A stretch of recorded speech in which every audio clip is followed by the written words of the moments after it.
Yes. Yes. Anyone opposed?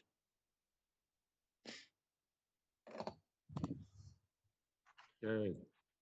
Any business arising from those minutes?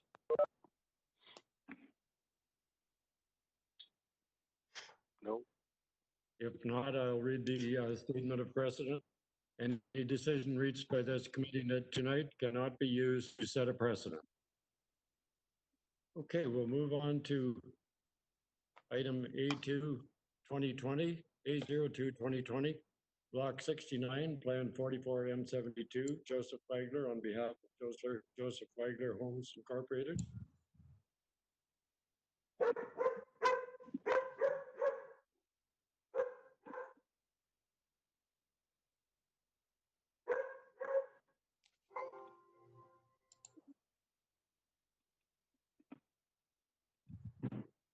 This section.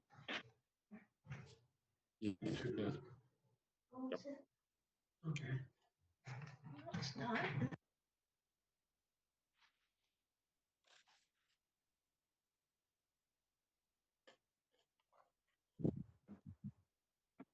Okay, do I ask for your account to explain it now? Same procedure? Oh, okay.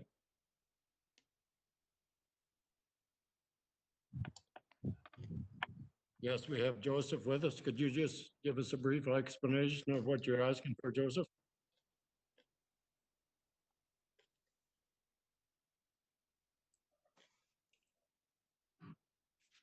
Yes, hi.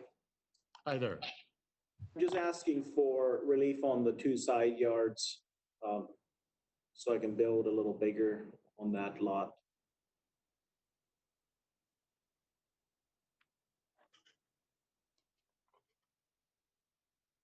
Okay.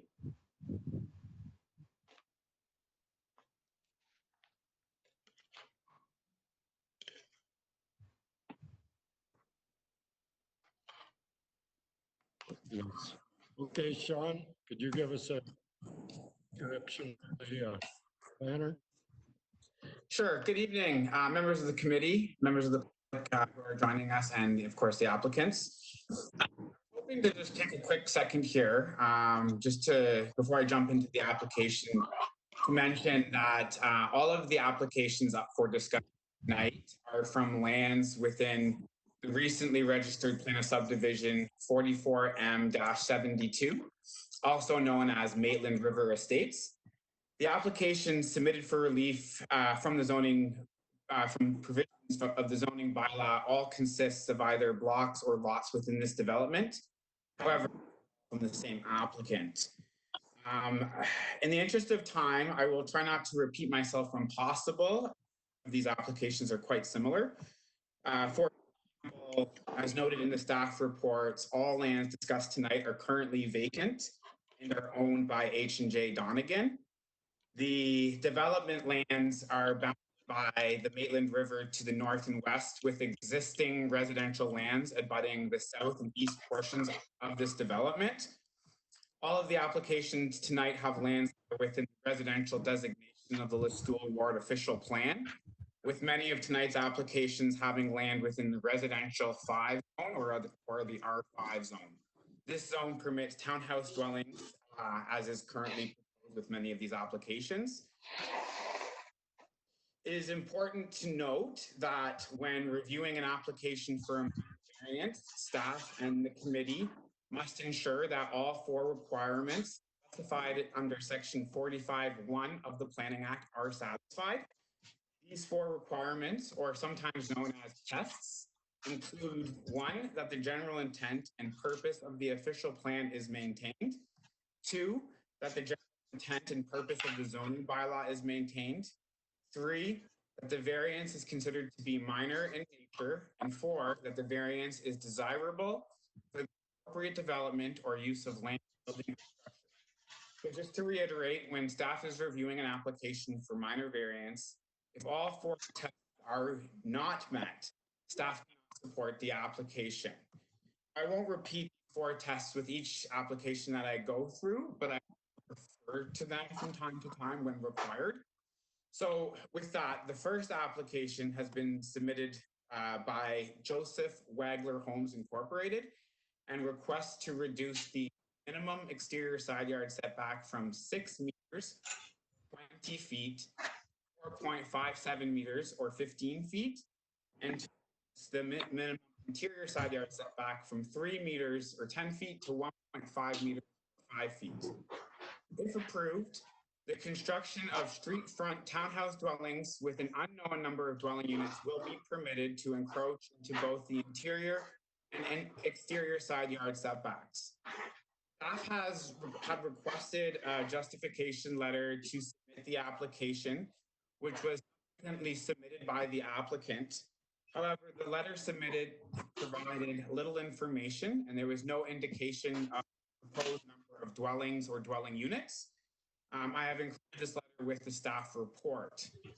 The applicant is seeking permission to vary the side yard setback in an effort to maximize the buildable area of the site and accommodate a better design as noted in the applicant's justification letter. If approved, the variance would apply to block 69, which is located at the northeast corner of Hollinger Street and Hutton Street. After review of the application, it is the opinion of staff that these 4 requirements have not all been satisfied.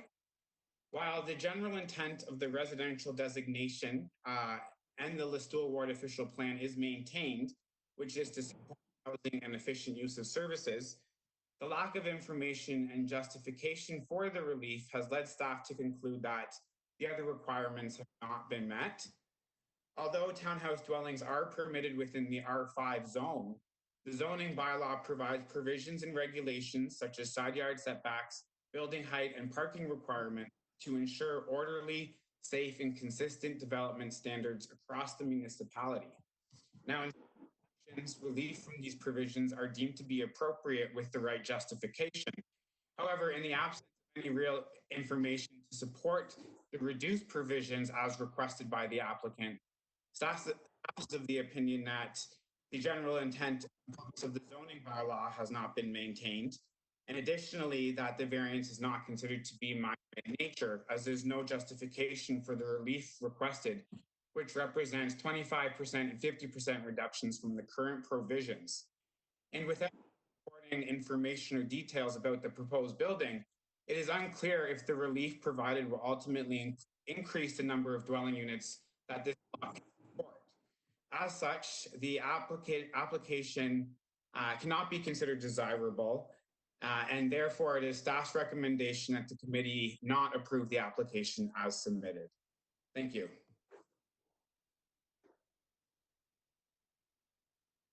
Thanks, Sean. Are there any questions from the committee at this time?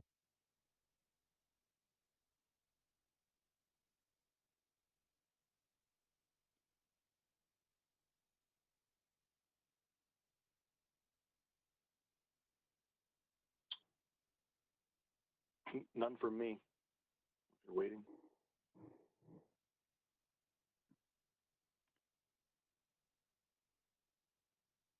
Anyone else, anything?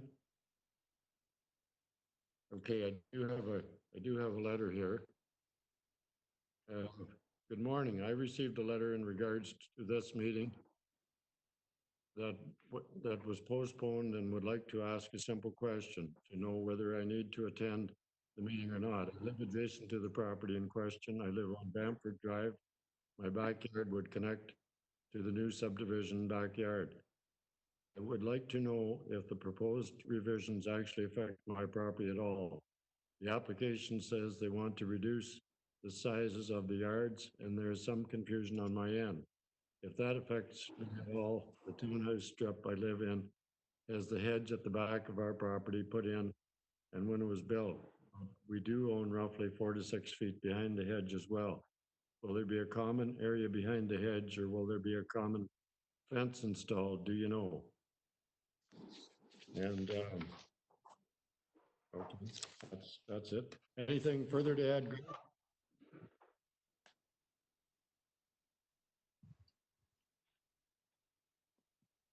Okay. or Gary rather it is. Mike Dietrich?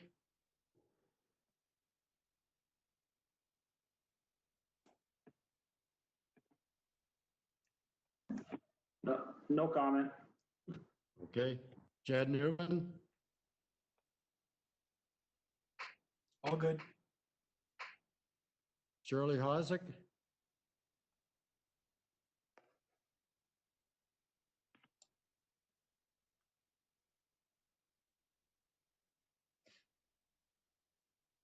No problem. No problem.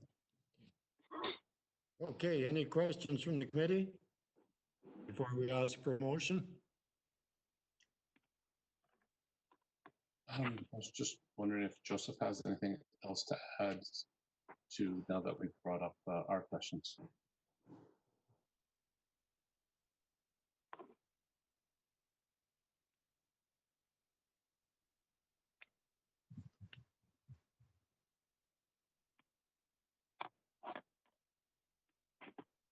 Joseph, do you have anything to add from your previous? Yes, I do.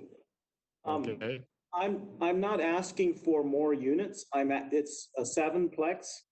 I'm just doing bungalows similar to what's behind it. And it won't create a drainage problem or a problem at the back because they have an easement along the back. So everything is the same. It's just the ends. They make the lots so narrow that you can't put a decent unit on them.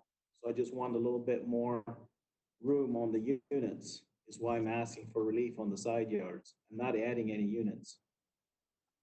All the services are there for a 7-unit townhouse.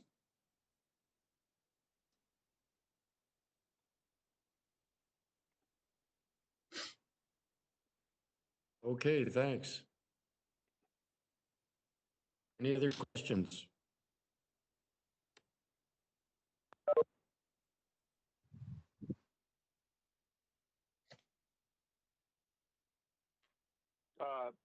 Bruce, I have one quick one, Brad. Yes, Brad, go ahead.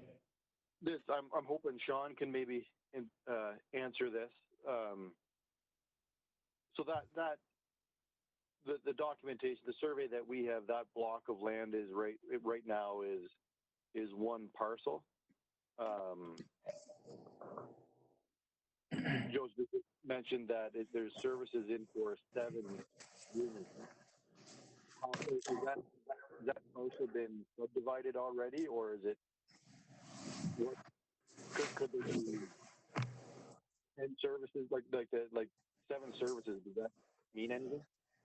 So yes, this block is one full parcel right now, and it hasn't been subject to any type of land division application.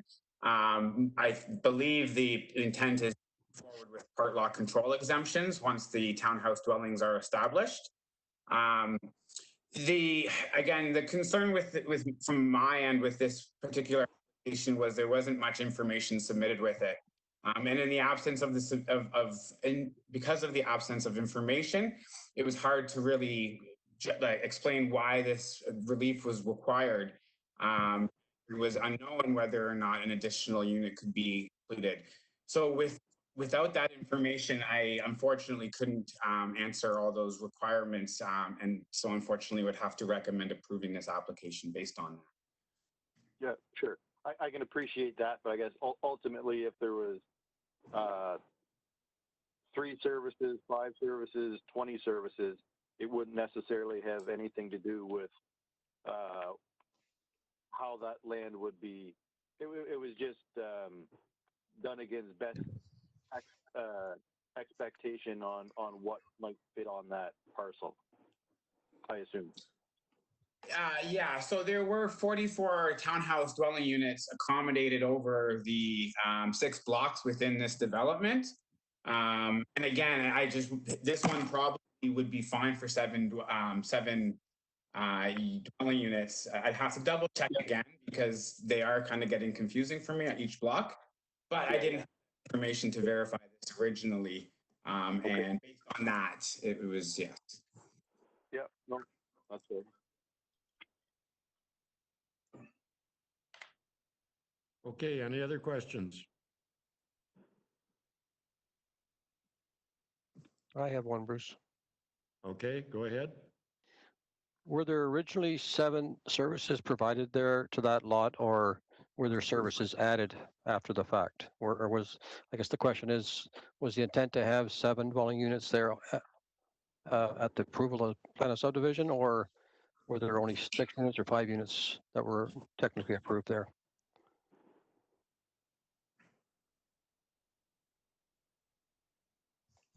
All right, is this addressed to me? Sorry, Ed? I was hoping Joseph could maybe answer that.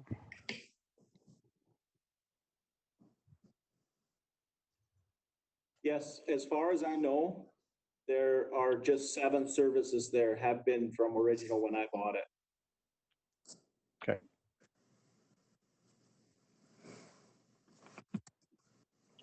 Anyone else?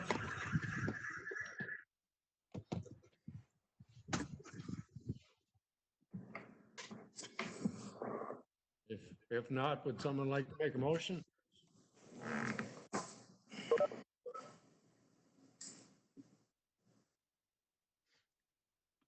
Yeah, so Brad, I guess, so I guess I'd have to lean on Sean's advice here.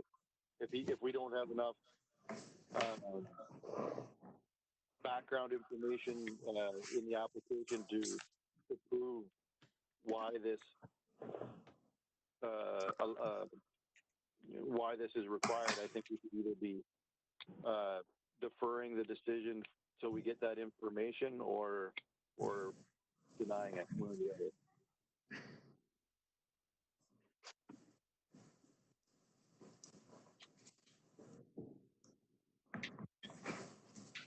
Is there a possibility to defer this decision?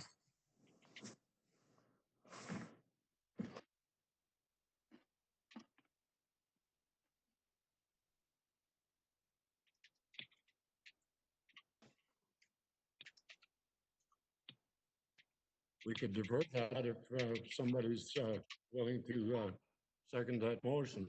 Sorry, can anyone hear me? Yep. Sorry, yeah, if it's possible to defer or divert the decision till we get some more information, I would like to second that. If that's what Brad is proposing and is motioning. Okay, that's Bill?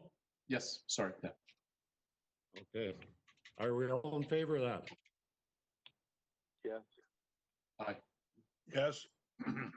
Okay? Yes. Oh, okay, approved.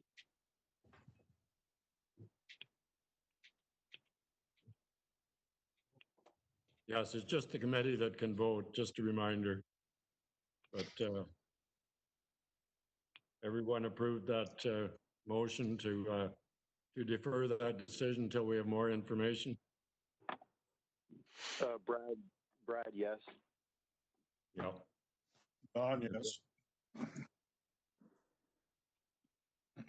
And Okay, Bill, okay. yes. This is Danette. If I can just make a note, the voting members are the committee. So that would be Brad Gibson, Bill Gregoriadis, and Bruce Wilkin. The rest of you are registrants listening and will have opportunity to speak on the files that you registered for. Thanks.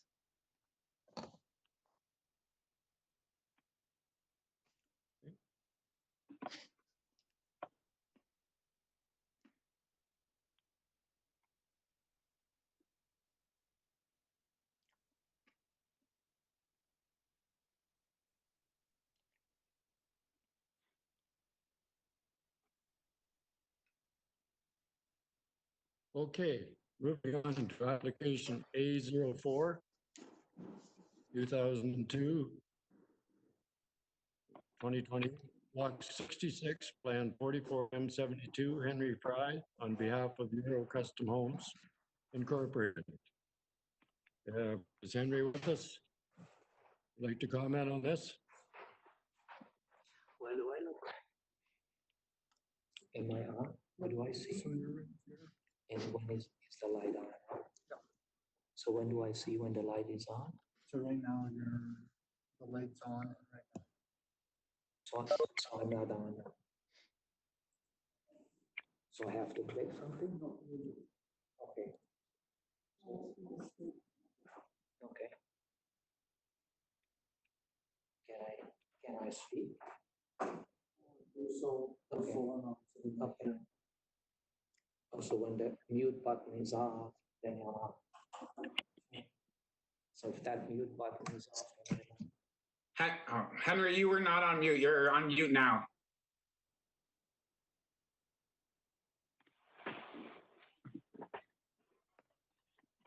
Okay, go ahead, Henry.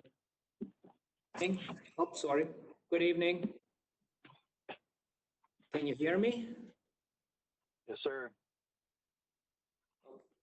Okay, so can I include all three blocks in because it's sort of the general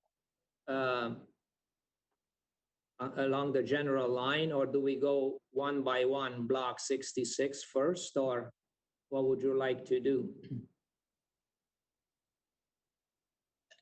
Basically, if the reasons are similar in all three blocks, yes, you can state that now. We may have to call on you to when we get to the others, just to cover some individual situations, but yes, you can speak in general right now. Okay, can I go now? Is it okay for me to speak? Yeah. Yes. Okay, so the reason for the reliefs are very similar on all three applications. What I want to do is reduce the number of units that are attached to one another, and therefore have two separate blocks within one block of unit, as it's stated in the application. That would make it a less intrusive look and a more appealing look, and also feel more residential. It would also allow a better grading and drainage to happen, since the units aren't as wide.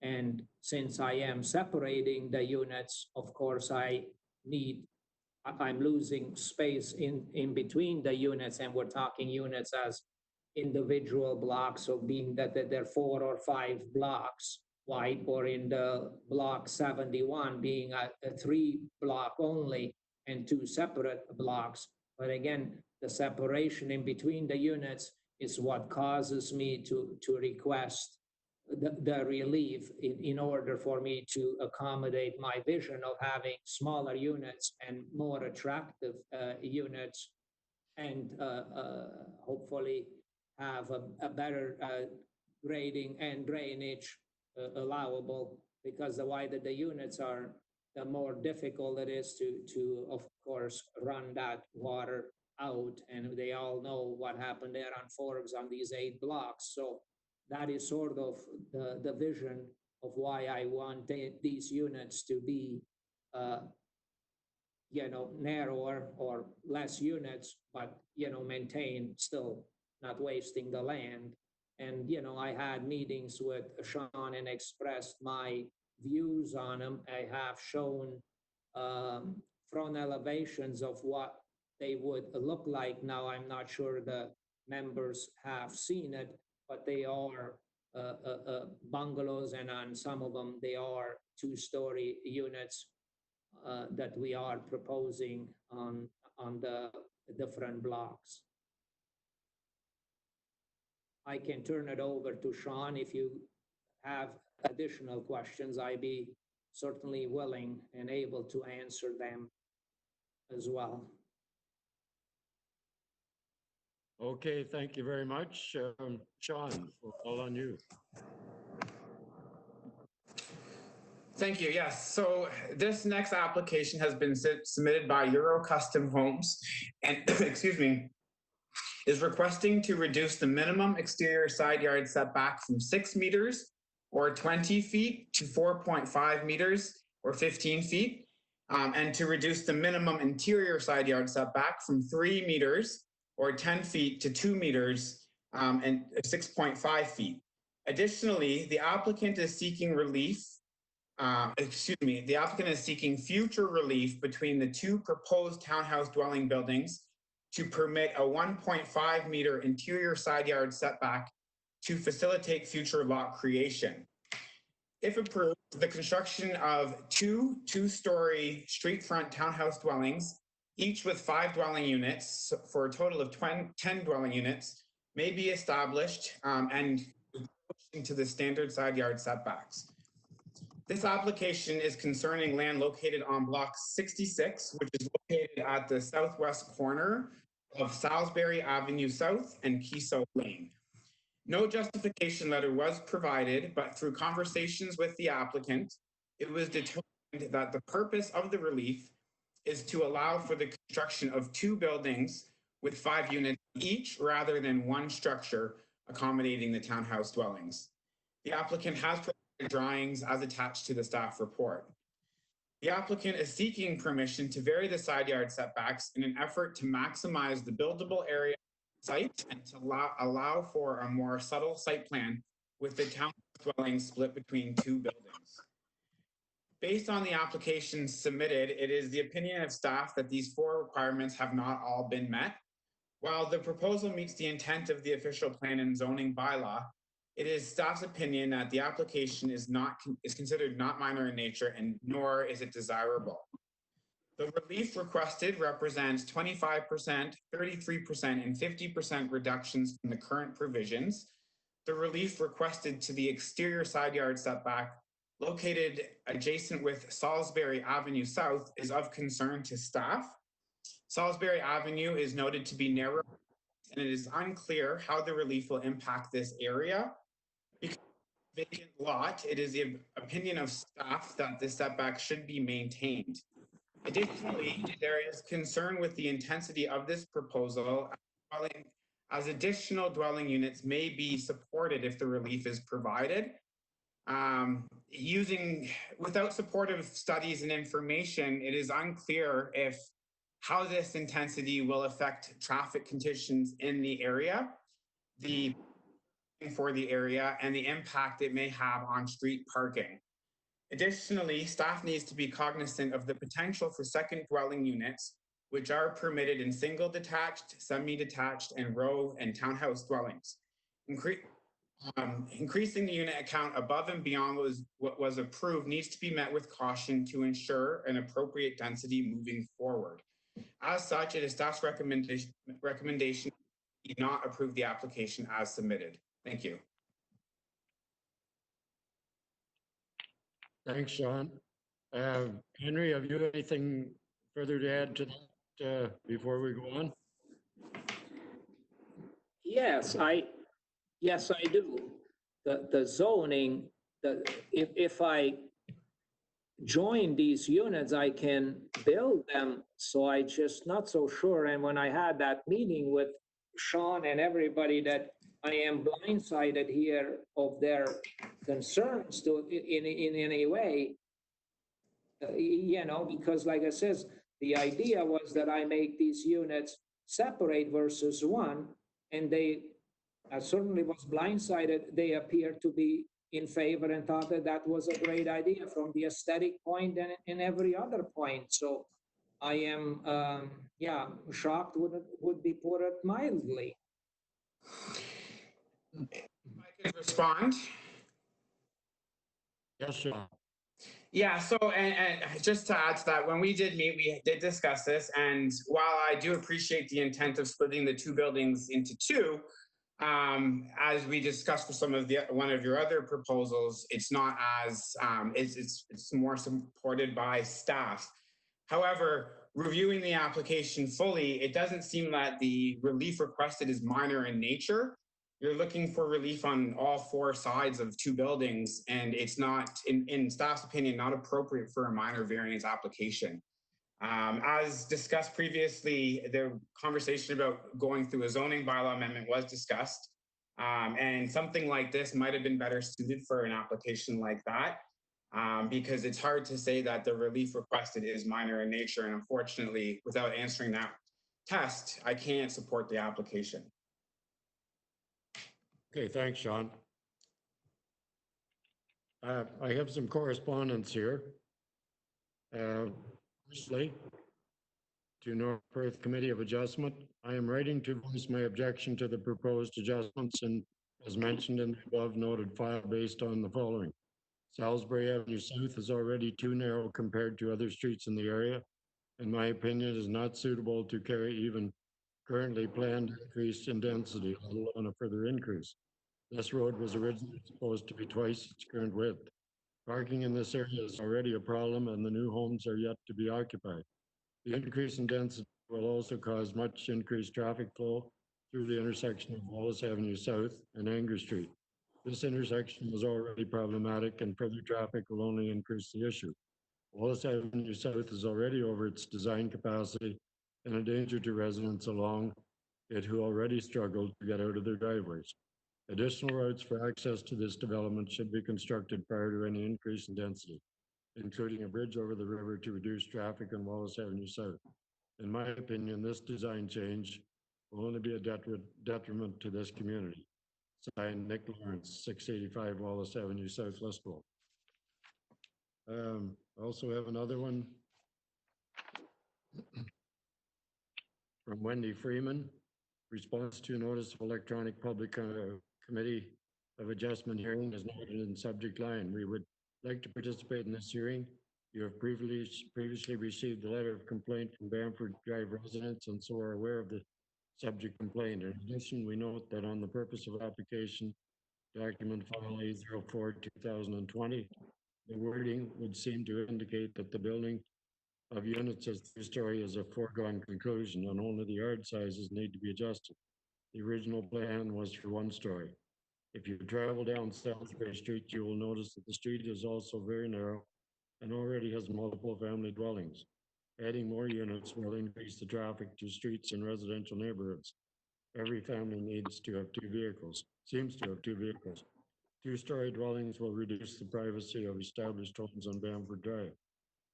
We should also note that this area, excuse me, of town is heavily populated by multiple family dwellings compared to other areas of town. Some of these have garbage cans sitting at the front doors. Is that even acceptable in respect to town bylaws? Traffic is heavier and heavier down narrow streets and then dumping onto Main. Let's not increase the traffic. Hendrik George Freeman and Wenda Lee Freeman.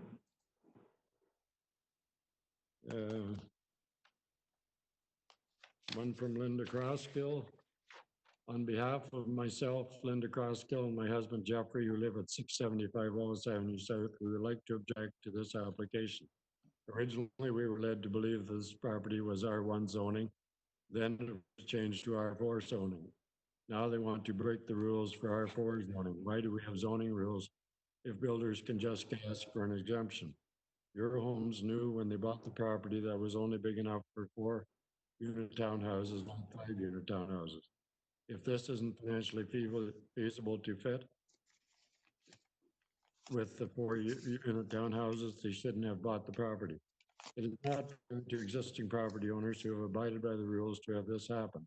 There's enough property in North Perth that we don't need to be cramming 5 units where only 4 belong. When things are too close together, it creates a fire hazard. Also, decreasing the side yard takes away from the yard that the future residents should have. We have found that during the current pandemic, that is important for people who have enough space to be able to practice social distancing. We also feel that Salisbury Avenue should have been widened even before the existing townhouses were allowed. They already have parking issues in such a narrow street. Now you propose to add even more traffic. Allowing this to happen is also going to put more vehicles in an area that's already having traffic problems. The majority of this traffic funnels out to Wallace Avenue South, which is one of the highest traffic areas in town, which has caused traffic backups at the stoplights and at Main and Wallace. Again, we object to this application. Linda Jeffrey Crosskill. Okay, do we have any further comments from any of those people that are present?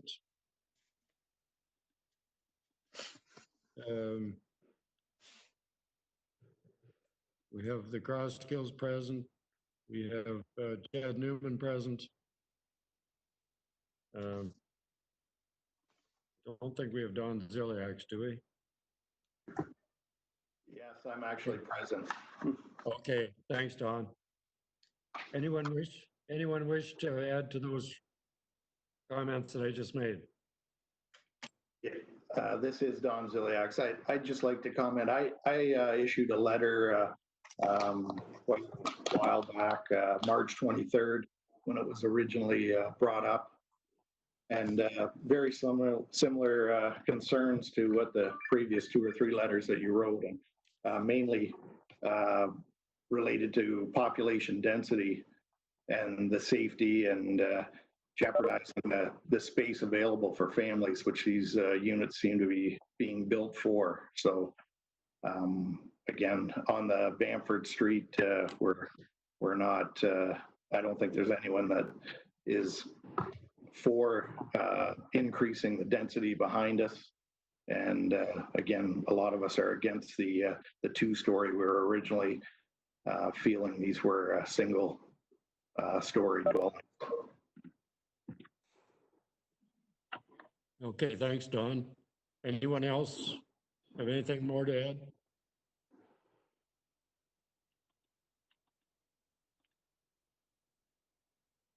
Okay, I'll take questions from the committee now.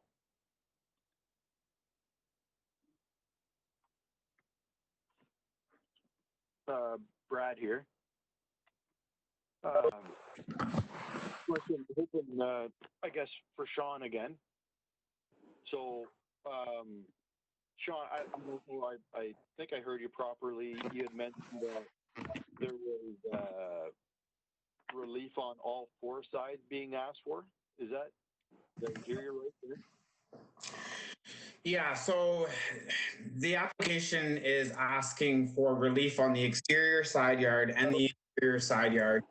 But the proposal is proposing that the townhouse dwelling units are split between 2 buildings. So those 2 buildings, they would require relief as well.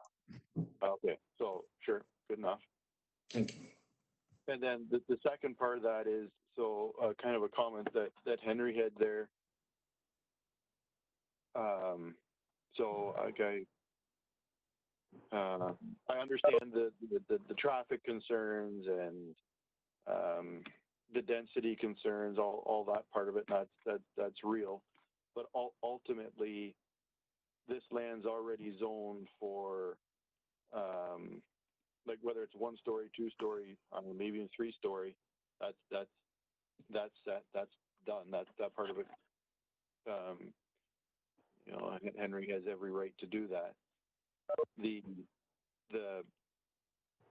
number of units on that property.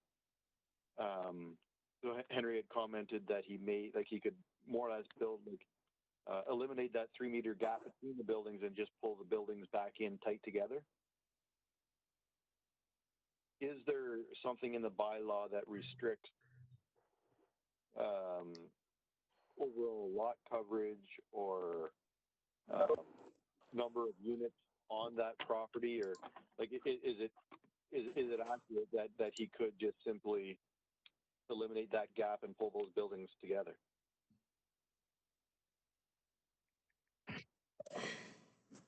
Based on the zoning provisions, there are required lot frontages. If that was to be the case, then the building would be in compliance with the zoning. Servicing to that property is a different question. And when I was reviewing the plan of subdivision file, it only notes 44 townhouse dwelling units over 6 blocks, but doesn't explicitly say which number of dwelling units goes to which block. So counting up all the blocks, the block 60 had a couple, counting up all of them, there was a surplus of almost 8 lots based on all the applications submitted. And so it was the belief that the zoning provisions that's put on the property through the zoning should be maintained when possible. If there is an increase in dwelling units that are not accommodated through the plan of subdivision and servicing connections are not there, then the servicing extends the whole other question in itself. Okay. So by with some of these applications, by increasing the density, there may be a point where we end up with townhouse blocks, but Dunnigans have no townhouses left to put on them. Is that correct? I'm sorry, I don't know if I followed the question. Pardon? I'm sorry, I don't know if I understand the question fully. Yeah, so I understood from you that when they had their subdivision agreement, that they were only allowed so many units, so many townhouse units within this entire development. Yes, correct. So if we take, you know, I don't know how many blocks there are, but if there's half a dozen blocks, and if we dump on the first 5 lots, if we put whatever, seven, well, we get that five or six units on each of those lots, we're going to use up all of those 44 units that have been allowed in the plan of subdivision. Yeah, I mean, typically with new registered plans of subdivision, you try to maintain the dwelling count as much as possible, and that's usually what the servicing follows. Again, I mean, if there's a design that you could squeeze an additional unit in, sure, but if you're looking for relief on all sides of yards, then it seems a little inappropriate if that's going to get you there. Okay.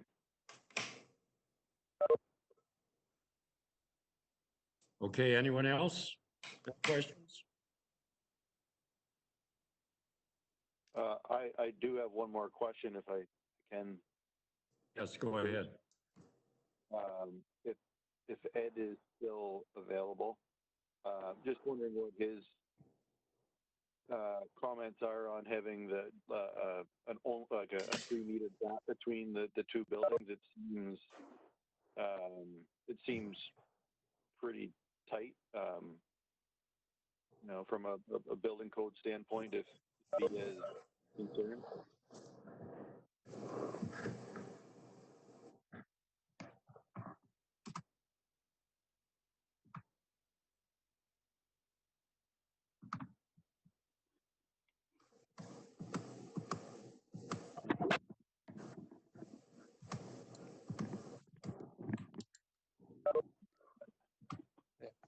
Is Ed there?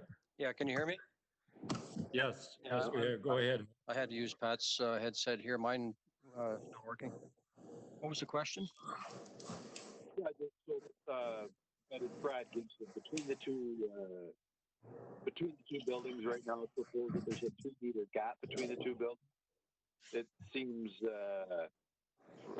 from a spatial separation standpoint, it seems like that's maybe pretty tight. I don't know what your thoughts are. A 2-meter gap is not sufficient. Sorry, a 2-meter gap is not sufficient. The minimum in the building code is 1.2 meters to a property line. So in effect, you should have 2.4 meters minimum between the units. Yeah. So he has 3 right now. Oh, there's 3 meters now? The plan I'm looking at has 3 meters between the two blocks of building. Okay, yeah, that should be, that's enough. The only thing that would affect would be your unprotected openings in those two end walls. Okay. Just limit the number of windows you could put in those end walls.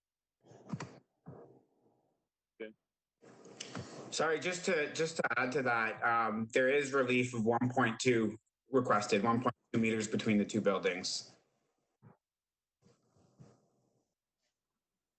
That was part of the request, Sean. Yes. Right. Okay, anyone else? Any questions?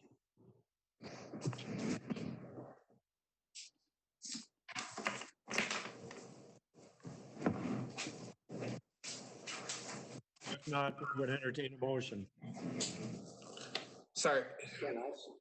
That up. Sorry, just to apologize. I was looking at the wrong report. It is 1.5 between the two. So 3 meters. I apologize. I had the wrong report in front of me. Yeah. Can I comment? Could I comment here on the end? Yes, if you want to make a final comment, sure, go ahead. Yeah, if you don't mind. Yes, the building, the units in between, they do meet all the safety requirements, and windows on the sides of the units, they're not necessary anyways, because all the units themselves don't have any. So therefore, the in-between is not. And also on the, Brad did touch off on a very important thing. These units can be joined together. I am allowed, to build 2 stories, and they do meet the lot requirement and so forth, which I believe is 6 meters. I think Ed would comment on that, but they do meet all. So block 66, if I can I can join this block and build exactly what I want. I just wanted to make it a nicer look and a more separated look for the benefit of the subdivision and the people in there. Because you have to realize that I have been stopped from building here, obviously no fault of anybody's, and spend money to put this forward, not to increase the number of units. I think that the whole point was missed, and I wish that Sean would have spoken to me at the time, so that we did disclose all of those things, because these units can be attached. It's just that, it was welcomed by Ed, so we don't end up with drainage issues or all of those things. So this is strictly, I spend the money for the benefit of everybody living there, and to insinuate it creates a traffic increase. I can build these amount of units on that block within the current zoning. Am I wrong to assume that? I just join them. Go ahead, comment on it, and you can ask me more questions. I think that Brad was on something very important.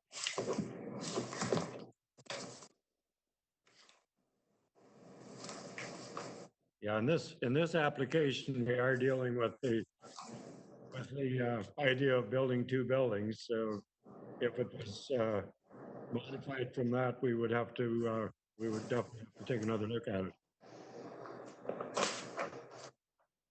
I have no problem joining them, don't get me wrong. I just think that what I'm proposing is so far and so much better that I think we're missing this whole point.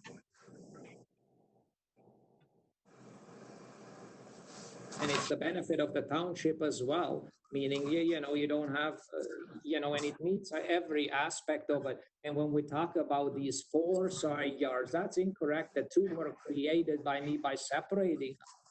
So if I had joined them and come to maybe I wouldn't have even had to come here for any minor variance, or you come here for a foot of variance or something. So they were only created for that purpose of that separation and that look. They had no other benefits. They have no benefits to me, that the 2 units in between having 3 meters of air circulating through there. They have no benefit. I just am a proud builder, and I like things that are very much aesthetic and balanced. This balances things. What I am allowed to build based on the R4 or R5 doesn't. So the committee needs to be serious about considering that. Okay, thanks, Henry. You're welcome. Okay, any other comments? Any questions? My question would be just to Simon, that is what Joseph, I believe his name is, the builder, correct in that he can build this many units if he throws them together? Just verify.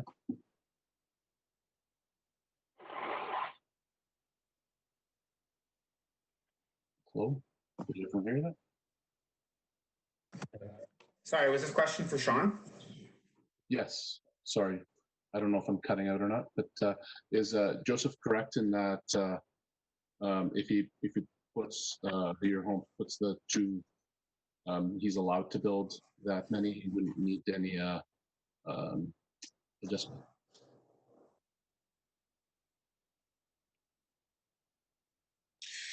And this is something that we discussed, and yeah, if he's entitled to build a two-story dwelling or a two-story building on this property, and if he can work within the confines of the zoning, then that's not an issue. I spoke with some of the neighbors as they had several concerns about this property, and after speaking with them and after hearing some of the information that they were led to believe, I just feel that this property in particular is something, a brand new and created lot vacant. To address any concerns that they had, I agree with them that we should try and work within the confines of the zoning as much as we can on these properties. If the prerogative is to squeeze in 10 thin, small buildings, that's up to the applicant if there is servicing connections for them. I can't speak to the servicing connections at this time, but if there is, that's a different story. But based on the fact that the property can support buildings in its current form, I don't feel that that it's appropriate to seek relief. Most importantly, on the exterior side yard is my biggest concern. As noted, it's already a little bit of a tight squeeze there. So bring the building over that much more, I'm not sure what the impact will have.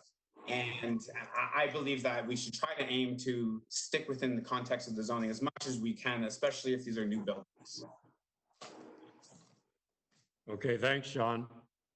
Okay, let's have a motion from the committee.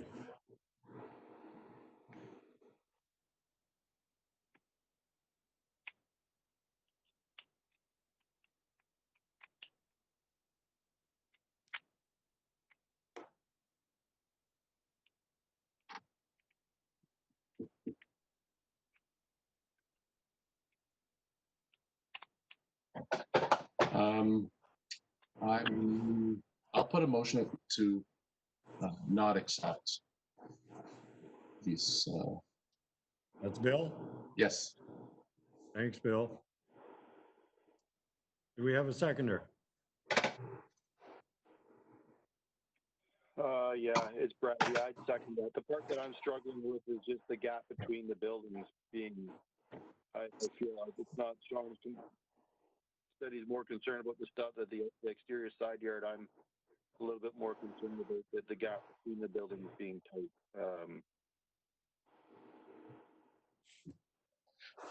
And if I may comment also that I'll defer to what Sean's saying, and I agree with him. Unfortunately, I think what's going to end up happening is we're just going to get a building there or a set of townhouses that's going to not be as nice, but it's a tough decision.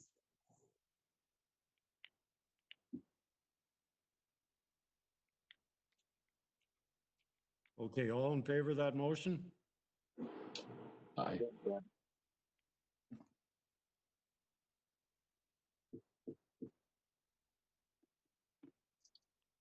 Okay, carried.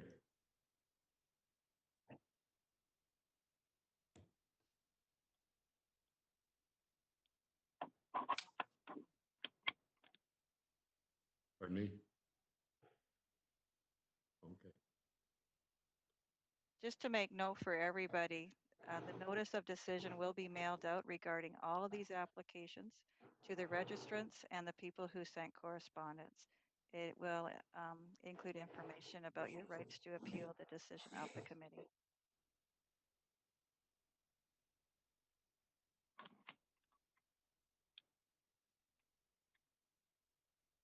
Okay, moving on to application A05 2020, block 71, plan 44M72. Henry Fry on behalf of Euro Custom Homes. And I think this is a similar issue.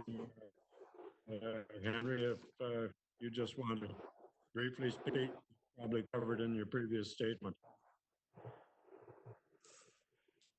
Yes, you're absolutely right. Again, they were made into that separation that it seems that it's not for whatever known reason, not acceptable here. Even if you go back to the last one, if we join these units, I can do exactly what I want to. You know, I'm okay with the decision. I just know that it is, you know, not thought through. And unfortunately, I didn't have the support of the staff.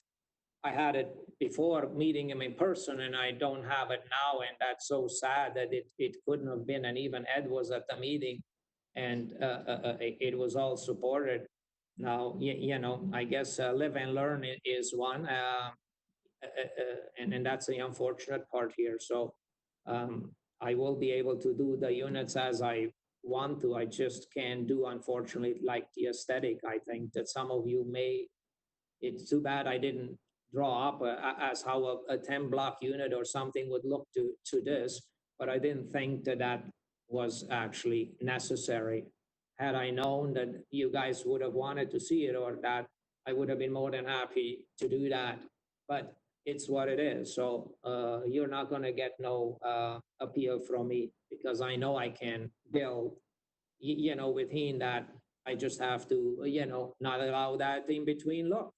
And it's, you know, so this application is very much the same, and I respect any decisions the committee makes. Okay, thanks, Henry. John, do you have any further comments at this point, or have you covered it all? Myself, Sean, sorry. Yes. Yeah, I'll just go through this one quickly as well. It's similar to the previous one. The applicant is requesting to reduce the minimum exterior side yard setback from 6 meters to 3.9 meters, reduce the minimum interior side yard setback from 3 meters to 1.5 meters. And additionally, the applicant is seeking future relief between the two proposed townhouse dwelling buildings to permit a 1.2 meter or 4 feet interior side yard setback.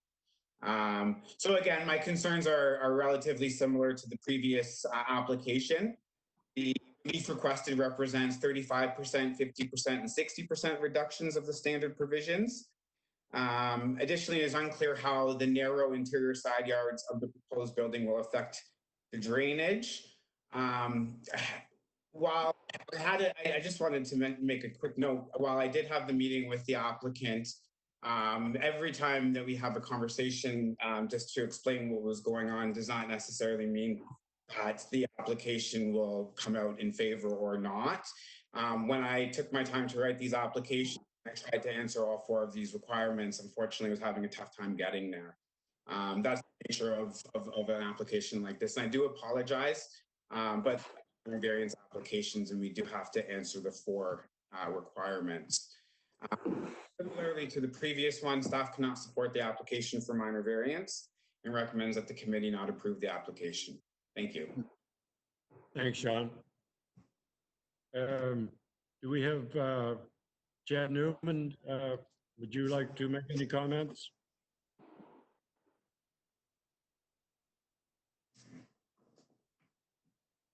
All good. Okay, thank you. Any other questions from the committee?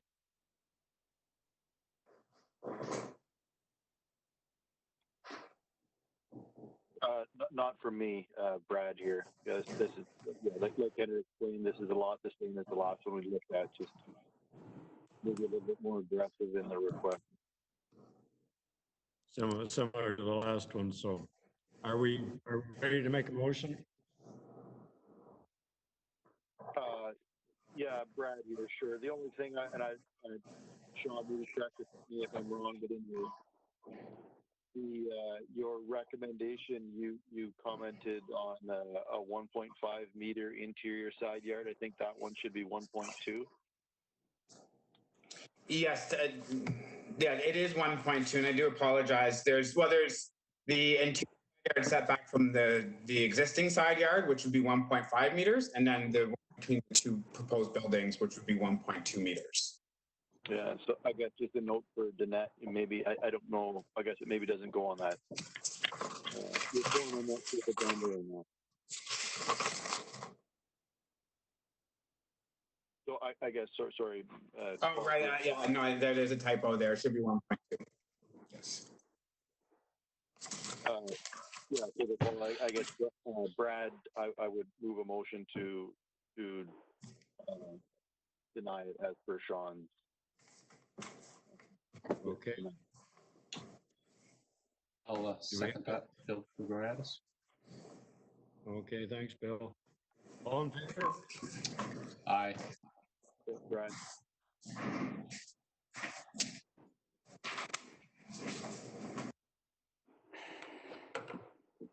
Okay, carried. Thank you. Okay, moving on to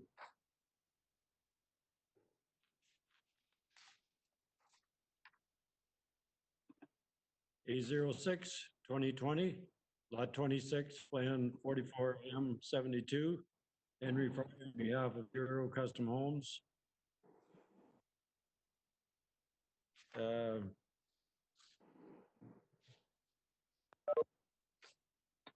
Want to give a brief description on this one there, Henry? Yeah, so this is to create the single lot to allow single family dwelling on this particular lot.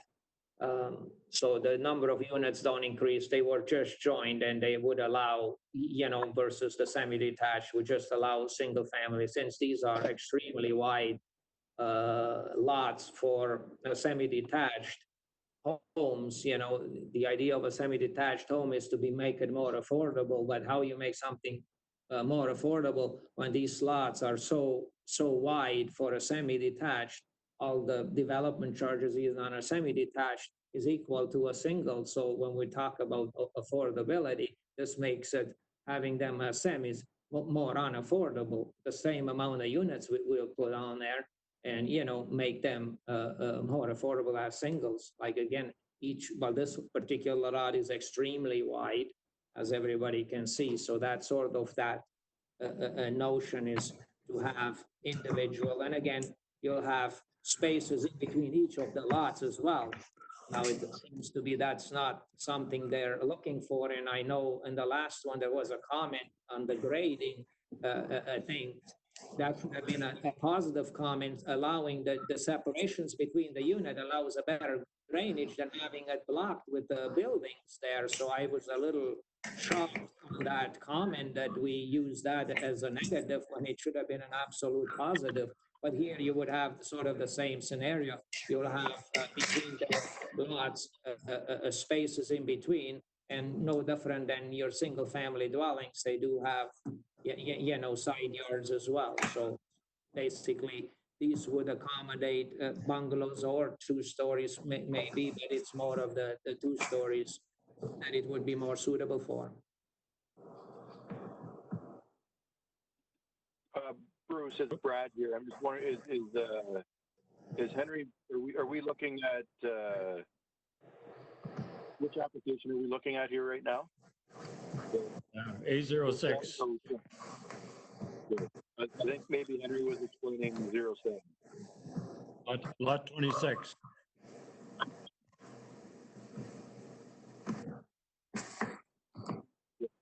So from what I have, lot 26 is just a single family dwelling looking for relief off the west corner of the property. Right? Yeah, so these next 2 applications are all somewhat similar. Lot 26 was separated because it's requesting different relief than lots 20, 24, and 25. Right. So I guess, sorry, I just, the way Henry was speaking there, I thought maybe he was explaining the application for 24. Just want to make sure we're talking the right lot. Yeah. Maybe 23, 24, and 25 are the next application. We're dealing with the sort of triangular lot on the corner this time. Right. Good. Okay, Sean. Right. So this application is quite different than the previous applications. 26, the property is an exterior lot located on the north side of Hutton Street West. The applicant is requesting to reduce the exterior side yard setback from 6 meters or 20 feet to 4.5 meters or 15 feet to support the construction of a one-story single detached dwelling. Excuse me. The purpose of the relief is to allow for the construction of a single detached dwelling rather than semi-detached dwellings that the lots have been previously created for. Through discussions with the applicant, it was noted that the same number of dwelling units will be accommodated. However, the applicant are better suited for single detached dwellings. Staff discussed concerns with maintaining a mix of dwelling types in an effort to support more affordable housing. The applicant explained that the frontages of the lots are quite wide for semi-detached dwellings, which effectively detract from the affordability of the dwelling unit. The applicant explained that in allowing the relief, the product, that is the dwelling type, will move from a less affordable semi-detached dwelling to a more affordable single detached dwelling. Based on the application submitted, staff is of the opinion that all 4 of the requirements have been met. The proposal is the intent of the official plan and the zoning bylaw, and with the relief requested of 25% being relatively minor in nature. This is further supported based on the impact, as it is only the corner of the dwelling structure that encroaches into the setback, with an appropriate site triangle maintained. It is staff's recommendation that the committee approve the application for minor variance as submitted. Thank you. Thanks, Sean. No correspondence on this one, so questions, committee? None for me. No, not for me. Okay, we'll entertain a motion. Brad, I'm good with it. Okay, Bill, I will second that. okay. All in favor? Aye. Yeah, Brad. Carried.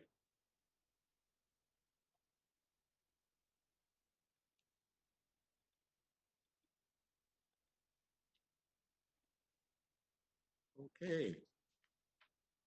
Moving on to A07 2020. And A008 and A09, lots 23, 24, and 25. And 44M72, Henry Fry, on behalf of Euro Custom Homes. Any comments on this one, Henry?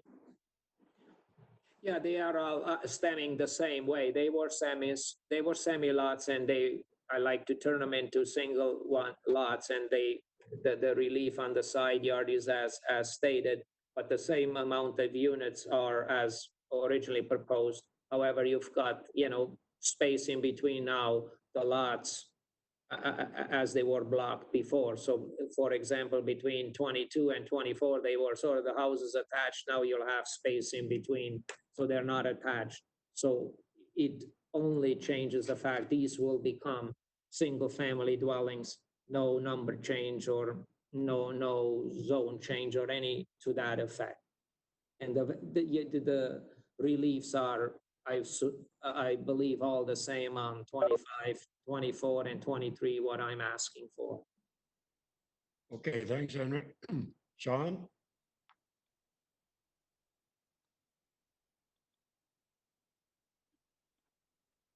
For there are 3 interior lots located along Hutton Street. The applicant is requesting to reduce the minimum interior side yard setback from 1.8 meters to 1.2 meters. And on both sides of the lot, and reduce the required lot frontage of 13.7 meters or 45 feet to 12 meters, 40 feet. So this request applies to all 3 of the properties. It is staff's opinion that all 4 requirements have been met. Again, similar to the previous applications, the amount that are accommodated for with the relief requested is considered to be minor. The setbacks and frontage requirement as proposed does not present any concerns. Appropriations between lots are provided, and each lot has ample frontage to support the proposed dwellings and services. Thank you. Thanks, Sean. We have no correspondence on this one either, so any questions?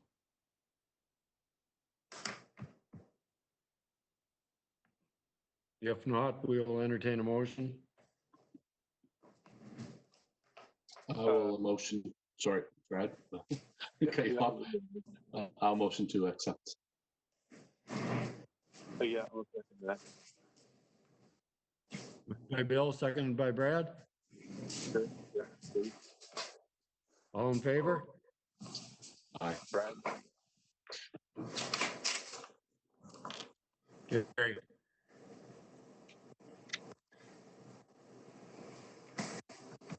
Thank you. Did we need separate motions for all three, or can we do it all together? Sorry. I think we can do that one all together, can't we, Dan?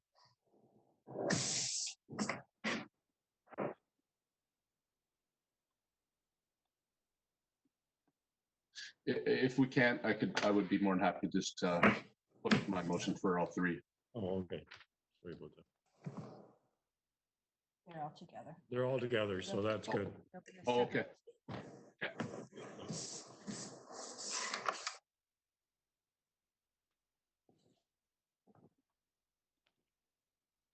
Okay, moving on to A10, 2020. Plan 44M72, Henry Fry on behalf of Euro Custom Homes. And again, we have correspondence from Bamford Drive residents.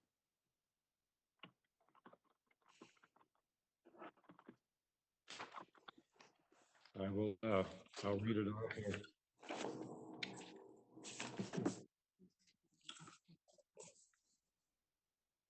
Okay. The original meeting was planned for March 24th, 2020 at 7 p.m. in the North Perth Municipal Building. With the current state regarding the COVID-19, we have been notified the meeting has been postponed. There are several neighbors that want to be heard with regards to the change in the lot coverage, and more specifically, the change from one-story to two-story units. There are rules in place to ensure population density and safety are not jeopardized. The request for units two-story and reduced to lot lines goes against these rules. Having two-story units means they're likely for family dwellings, which means a minimum of 2 vehicles per household, and will force parking on the road. It eliminates recommended green space, which should be required for family housing and to help hold property value in the area. The one-story townhouses fit better. They are high demand and don't take away privacy from existing properties. We understand this property will be developed, but we are against changing it to higher density and two-story townhouses.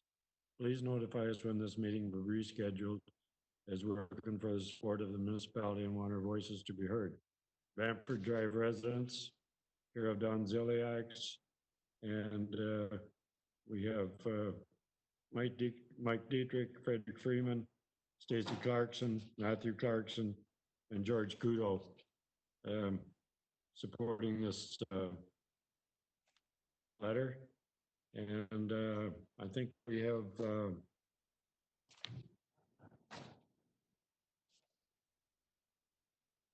Ken Euro present.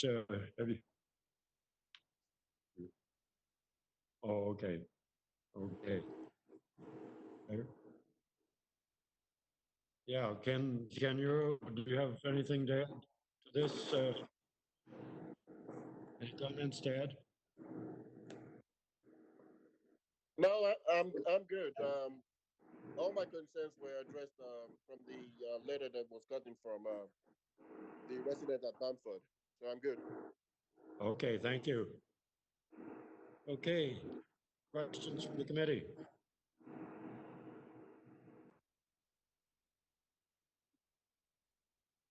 Brad here, just going through the numbers here on the report just to get a good feel for them. Well, I guess I skipped over Sean there, sorry.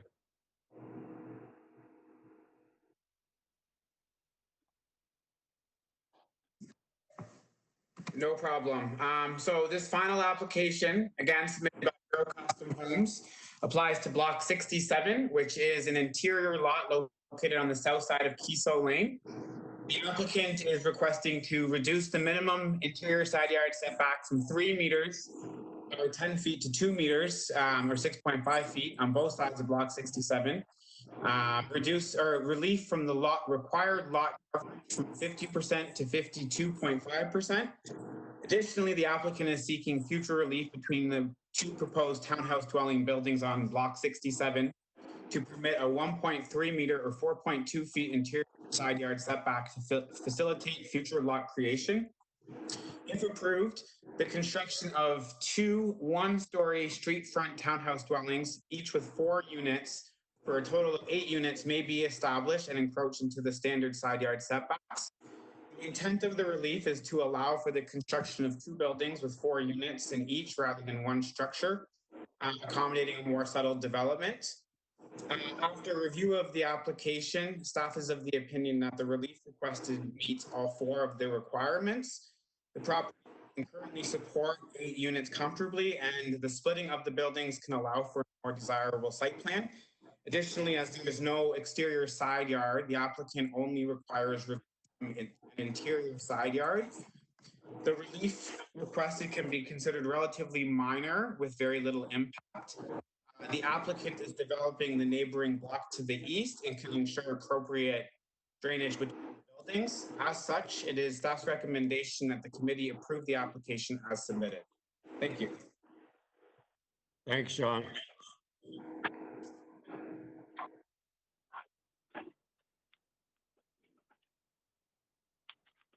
Henry, do you have anything to add to this application? No, this is, sorry, can you hear me? Yes, again. Okay, yes, okay. Thanks, Sean, for the support. Now, this concept is again the same, reducing the cluster of the homes and allowing a more appealing curb appeal on this whole thing, no different than on block 71. Those were also gonna be bungalows as well as these. Now, of course, I have to rethink the 71, but I appreciate this, and I know those, I could join them together and have an 8 and no relief required here, but I appreciate that the committee and Sean has recommended, well, sorry, not the committee yet, but Sean has recommended that it should be approved, and I appreciate that, because I do think it does actually make it a very different look than joining them together. And I look forward to building them. Over. Okay. Thanks, Henry. Any questions? I have a question, Bruce. Yep, go ahead. Question for Henry. I don't see an access easement across the rear of this property. I just wondered how you're going to create that access. Is it gonna, you can't come up the side yards because you're not wide enough. Is it going to go across the block beside this one? Is that the intent? Can I go?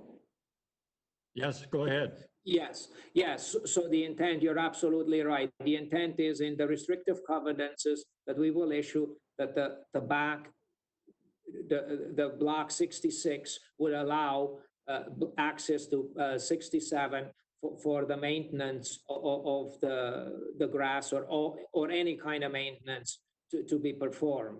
So you're absolutely right in that observation, but that will be taken care of through that lot in behind 66 to 67, and it will be taken care of in the legal paperwork. Okay. Brad here. Ed, is that a requirement of building permit, or how is that controlled? We would control that under site plan control. There's a requirement to provide a 3-meter wide access. So once these properties are split into freeholds, the interior units won't have access to the rear yard unless we have some kind of an access easement across the properties. Sure, and that would prevent property owners building, property owners from building a fence right to the rear property line? Yeah, that had to be an unrestricted access across for those interior units. Okay.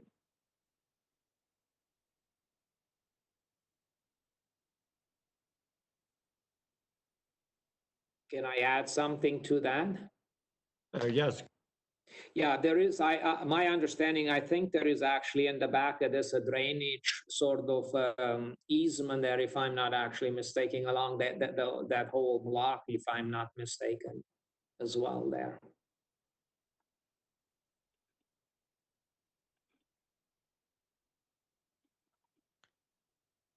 Who's that easement in favor of, Henry? Do you know? Well, I think it's just a drainage. I believe there is something in the back there, if I'm not, that it carries around from block 68. There is, I believe that they are along the back there. But we will have that anyways in, but I believe that there was a wide, some sort of drainage there. I don't have that part, but. Okay, so your intent is to piggyback onto that existing easement that's there. Is that correct? Yes, yes, of course, at the rear of the property to have those, but if this one would stay, I thought it was a 4 meter, so then we would, instead of having a 3, we would make it a 4. So, you know, the same as the easement, you know, that we would check to make sure what that easement is, or 4.5 meters, yes. Okay. Okay. So as you said, Ed, that would apply to the site plan agreement. That's to correct. Straighten out that easement. That's correct, yes. Yeah, okay, thanks, Ed. I think the Frederick and Wenda Freeman are there. Would they like to comment on this?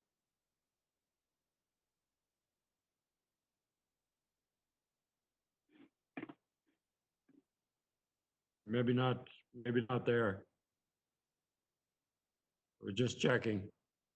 Their name was, they were registered as, anyway, if they're not, that's fine. Any other questions from the committee? Hi, Bruce. Yes. This is Mike Dietrich. That letter was actually, that you read at the start of this, that was more for the block 66, just in regards to the 2 stories. Okay, okay. However, I guess I don't understand. Henry mentioned about having everything for how it's visual appealing. Why wouldn't we build the 2 stories up block, was it 71? When it backs on to different 2 stories, and then 67, 66 be the bungalows. It's poor planning, it seems. We're making everything kind of look like a city. There's not going to be as much grass. I don't understand the thought behind it.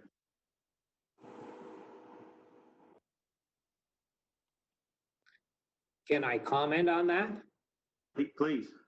Yes. Yeah, yes. I don't think it changes the application on the 66, but since we're here, I can comment on it. It just would provide that variety of look to have a 2-story townhouse beside a bungalow, just in the variety that would appear. So that was really the real, like you said, I'm all about the looks, and so that was my thing. We all could have different opinion on it, right? But so when my train of thought was exactly that, you intermix them, the 2 stories with bungalows, and like if you went down Forbes Crescent where I build, and you would actually see, you know, that we have built a lot of the 2 stories and how they're intermixed and on the overall view.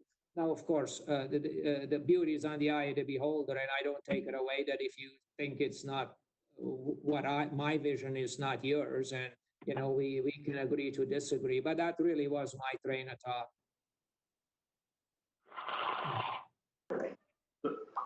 Can I respond? Hello? Yes, you can add a comment. Yeah, I understand that, but I'm just thinking if you have a letter from all the neighbors in the entire residential area disagreeing, could we re-look at maybe block 71 being a 2-story? 66. No, block 71 being a 2-story, and then 66, 67. and 60. Yeah, 67 is the. So that, if all the neighbors around are kind of disagreeing with what you're saying about the two-story. Could block 71, where you have the bungalows, be your two-story buildings? Yeah, that's not really the issue we're dealing with here because. I can, if I can comment here, even just like I says, I mean, your neighbor and you're putting up with us, I think you deserve an answer here, and I'm willing to do that. I think the problem is I did not receive those letters, and, you know, like it says, through the consultation meeting, you know, with that, it wasn't, you know, said, okay, we would support this over this, and I would get this over that. So it wasn't really expressed, and you know, for me to be going back to anything, I would say no at this point. Had it been, like you said, addressed before, obviously, you know, you have to remember, as I was hoping I would be on this one in February already, and where we sit today, obviously, you can appreciate I'm a businessman, and waiting this long, not being able to do anything there is unfortunately, you know, not able to change at this point. But, you know, like I says, I think you do deserve the answer. At least I'm a straight shooter. So, you know, if you want to BS, you ain't going to get it from this guy, you know, so. Okay, thanks, Henry. Okay. Let's go back to the committee. Do we have any questions, or are we ready to move with the motion? Sorry, Bruce, but I do have a question. Directed to Simon. Yes, sorry, it's Bill. Directed to Simon. I'm having I'm a little confused. I'm having a little difficulty discerning what's the difference between block 67 and you've accepted it, and block 71 and you said that it was you felt it wasn't appropriate. Sorry, is this for Sean or for Sean? I'm sorry, I'm confused. That's for Sean, right? Yes, for you, Sean. Yeah, so again, I think that one of the bigger differences on these two were the exterior side yard setback, and then the adjacent property being block 66, being in ownership of the same property owner. Okay. Could I add something? Could I add something to block 71? Could I say something? Okay. We've already considered block 71, so. Okay, no problem. No, no problem. Yes, okay, no problem.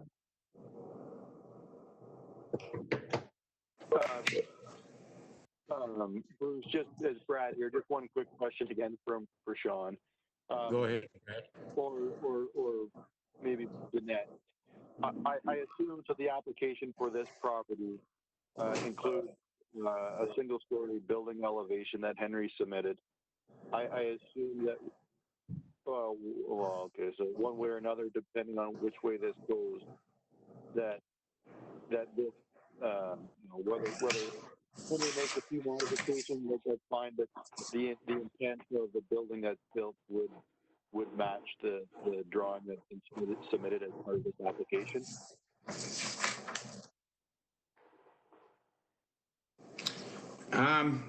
I think I'm just looking at the recommendation. The only thing that we could add in here would be that it maintains one story for the relief.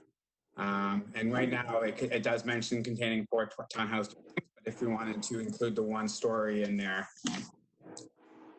Well, yeah, however, I just something that somehow ties in the intent of the documentation submitted as part of the application. I don't have the sheet that we typically see and sign. I have Correct. that here. So, Brad, I can include that as a condition on the decision, okay. that it be a single story, and refer to the sketch that was submitted with the application. Sure. Yeah, in that case, I'm in favor of it.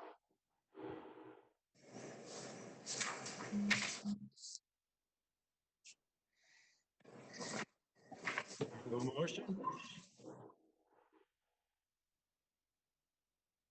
Sorry, Brad, was that a motion? Yeah, so yeah, I am in favor of that application. I will second that, Bill. Okay, all in favor? Aye. Yeah, perfect. Carried.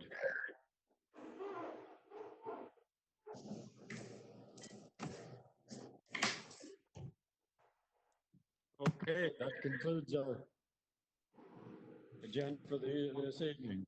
Thanks, everybody, for your participation.